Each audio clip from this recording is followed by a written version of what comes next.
আলহামদুলিল্লাহ, অবশেষে অনেক ঘোরাঘুরির পরে জেদ্দার সমুদ্রের পাড়ে আসছি। এই যে সাগর, আর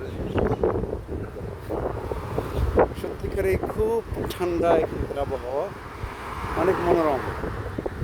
এই যে সাগর দেখা যাচ্ছে।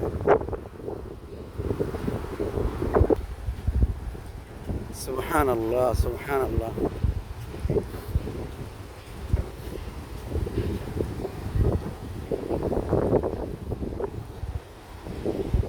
বাংলাদেশের সাগর হলো ঘোলা পানি, আর এদেশের সাগর হলো স্বচ্ছ পানি।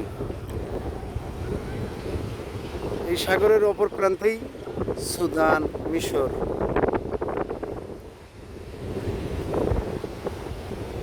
আসলে এগুলি দেখলে দুইটা আয়াতের কথা মনে পড়ে, ওয়াল বাহরিল মাসজুর।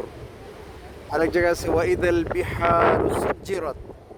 যখন নাকি কিয়ামত যখন সংগঠিত হবে, তখন সমুদ্রে ঢেউ হবে, বিশাল তুফান হবে, ঢেউ। ওয়াইদাল বিহার সুজ্জিরাত।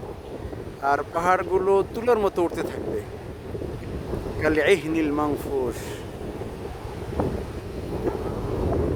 এই হলো আসল সাগর। সুবহানাল্লাহ। সালামনি, কেমন লাগতেছে? মাশাআল্লাহ।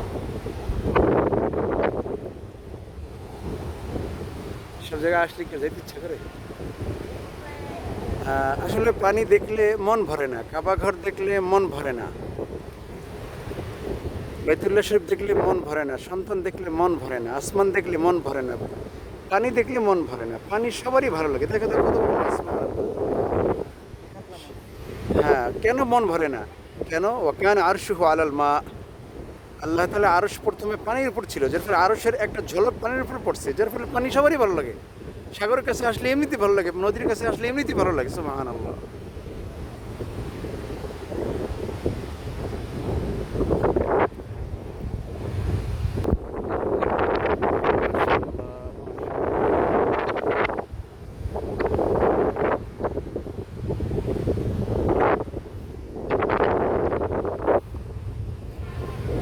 সমুদ্রের রং রঙের মাছ, সুবহানাল্লাহ, অনেক সুন্দর সুন্দর মাছ। আল্লাহু আকবার।